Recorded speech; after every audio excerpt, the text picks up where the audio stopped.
Os estudos não são novos, mas respondem a questões extremamente atuais e importantes. Esse é o Visão Libertária, sua fonte de informações descentralizadas e distribuídas. Uma recente coluna no New York Times trouxe algumas perspectivas importantes sobre um tema bastante sensível: o gap político de gênero. O quanto homens e mulheres pensam diferentes na política. O fato é que existe um sentimento vago de que mulheres tendem politicamente mais para a esquerda, enquanto homens tendem mais para a direita, mais para o libertarianismo também. Lógico, isso não é um absoluto de forma alguma, existem muitas mulheres conservadoras, existem muitas mulheres libertárias, assim como existem homens de esquerda. Mas o que é uma mera impressão aqui no Brasil foi colocado em números, em pesquisas nos Estados Unidos. Lógico, a situação aqui não deve ser exatamente igual a de lá, mas não seria absurdo assumir que temos algo bastante similar. O jornal cita uma pesquisa feita pela Universidade da Califórnia em Los Angeles, com quase 140 mil alunos de diversas universidades dos Estados Unidos, que identificou em 2016 que 41 das mulheres se identificavam como sendo de esquerda ou extrema esquerda, enquanto apenas 28% dos homens diziam o mesmo. Curiosamente, essa pesquisa é feita periodicamente há bastante tempo e revelou uma mudança significativa na década de 1980. Antes dessa década, os homens se identificavam mais com a esquerda e extrema esquerda, enquanto as mulheres se identificavam mais como conservadoras. No início da década de 1980, esses números se equilibraram e a partir de 1987 passaram a tendência atual, de mulheres mais à esquerda e homens mais conservadores. Esse tipo de visão é particularmente curiosa porque a psique humana é bem conhecida nessa área. Mulheres tendem a ser mais avessas ao risco, enquanto homens tendem a preferir se arriscar mais. Isso pode ser facilmente explicado pela evolução social. Um homem em uma sociedade é relativamente descartável. Se morrerem 90% dos homens de um grupo em uma guerra, os 10% restantes são plenamente capazes de gerar filhos nas mulheres e em uma geração aquele grupo recuperou a sua população original. Se, por outro lado, houver algum evento adverso que faça com que morram 90% das mulheres daquele grupo, a recuperação será muito mais lenta, vai levar muitas gerações, porque existe um limite na quantidade de filhos que uma mulher pode ter. Por esse motivo puramente biológico, com exceções apenas em casos excepcionais e em lendas, são sempre os homens que vão à guerra, nunca as mulheres. Isso indica, porém, um fator curioso. Se a tendência a não arriscar, se o interesse em permanecer coerente ao grupo é o mesmo desde sempre, por que mulheres abraçaram a esquerda e os homens abandonaram a esquerda na década de 1980? Isso só pode significar uma coisa: o que mudou não foram os homens e as mulheres, o que mudou foi a esquerda. Já apontamos essa mudança brutal em outros vídeos e fica muito claro a diferença entre o que hoje se chama de esquerda e o que era ou o que foi a esquerda originalmente. A esquerda já foram os revolucionários, aqueles que não aceitavam ordens do governo, aqueles que questionavam as coisas. Hoje, a esquerda demanda obediência ao governo, nas regras de Covid, briga com você se você não estiver usando uma máscara, não quer mais questionar nada. Foi isso que mudou. A década de 1980 pode ter marcado o fim da União Soviética e a derrota da velha esquerda marxista tradicional revolucionária. Marcou também um reposicionamento da esquerda no mundo todo, saindo de uma briga pela revolução marxista por um novo formato de relações humanas para meramente pedir distribuição de renda, mais proteções, mais amparo aos pobres e pautas desse tipo. Pautas que, em última análise, gritam segurança e, portanto,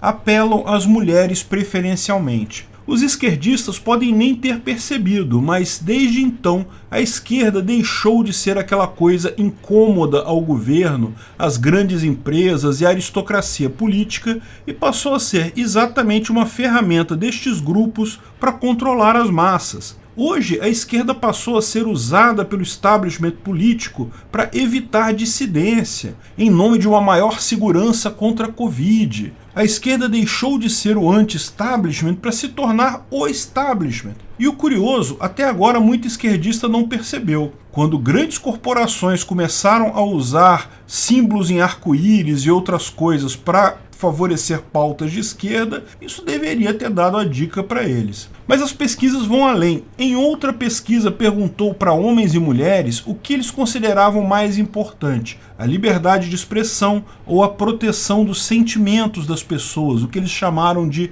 inclusividade. Aqui, novamente, temos um gap até maior, com homens favorecendo a liberdade de expressão em 61% a 39%, enquanto mulheres favorecem a proteção aos sentimentos 64% a 35%. Essa pesquisa, ao contrário da outra, não se alterou durante o tempo, desde que ela começou a ser feita nos anos 1950. Percebemos aqui um outro aspecto bastante destacado. Mulheres tendem a interagir mais com outras pessoas, enquanto homens tendem a ser mais solitários, a se preocupar mais com coisas e resolver problemas objetivamente. Para uma mulher, você deve pesar o que é dito para manter a paz e a harmonia no grupo, enquanto homens entendem que quanto mais informação circular, maior a chance de resolvermos algum problema particular. E se isso causa intriga no grupo, não tem problema. O fato é que nenhuma das duas soluções é absolutamente certa ou absolutamente errada. Vivemos em uma sociedade e certamente devemos nos preocupar com os sentimentos das demais pessoas,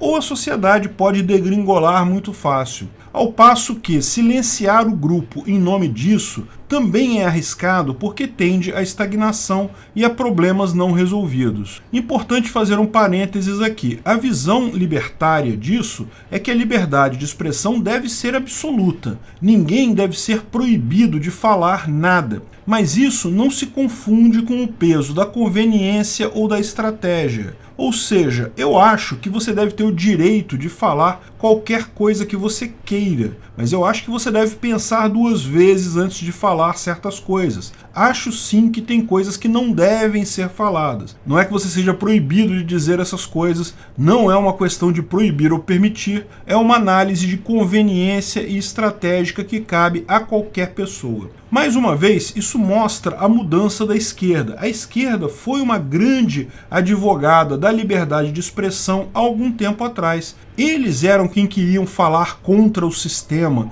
contra a ordem plenamente estabelecida. Vemos agora o exato contrário, com hordas de esquerdistas no Twitter e em outras redes sociais querendo silenciar o discurso dissonante, querendo proteger sentimentos das pessoas. Mais uma evidência clara da mudança de tom da esquerda na década de 1980. Mas existe ainda um último ponto interessante nessas observações do jornal New York Times. Eles mostram que esse gap político entre homens e mulheres sempre existiu, com raríssimas exceções. Como vimos, sempre no mesmo sentido. O que mudou em 1980 foi a esquerda, não o posicionamento de homens e mulheres. Mas isso não quer dizer que as mulheres nunca mudaram de opinião antes. De fato, a avaliação histórica mostra duas situações em que há registro de que as mulheres abandonaram a segurança e abraçaram posições arriscadas, mais parecidas com as posições masculinas. Foram sempre em situações de limite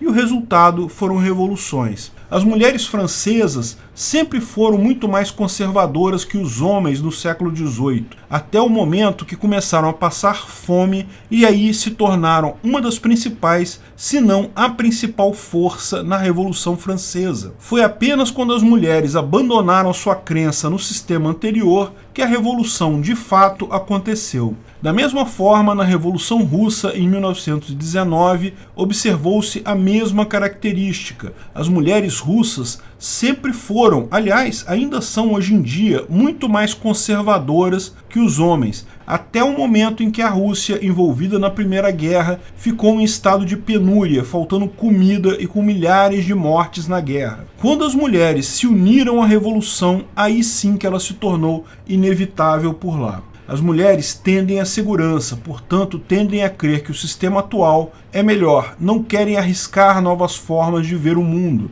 até o momento que essa posição deixa de ser a posição de maior segurança. Isso faz sentido. Se as coisas sempre funcionaram desse jeito, você continua viva, é sinal que é melhor que elas continuem assim. Mas quando manter a mesma posição indica risco, indica que as coisas não estão mais funcionando, esse é o momento em que as mulheres se tornam ainda mais radicais e aceitadoras de risco que os homens. O libertarianismo não busca revolução no sentido físico, violento. Ao contrário, nossa visão é que a sociedade tende naturalmente para um mundo libertário pela evolução da tecnologia, pela informação descentralizada e pelo dinheiro descentralizado também, pelo Bitcoin. Ainda somos uma posição que não tem apelo ao grosso da sociedade e a muitas das mulheres. Mas quando elas perceberem que a situação atual não tem salvação, prepare-se. Daí você vai saber que a mudança para o Ancapistão está definida. Esse momento não está longe.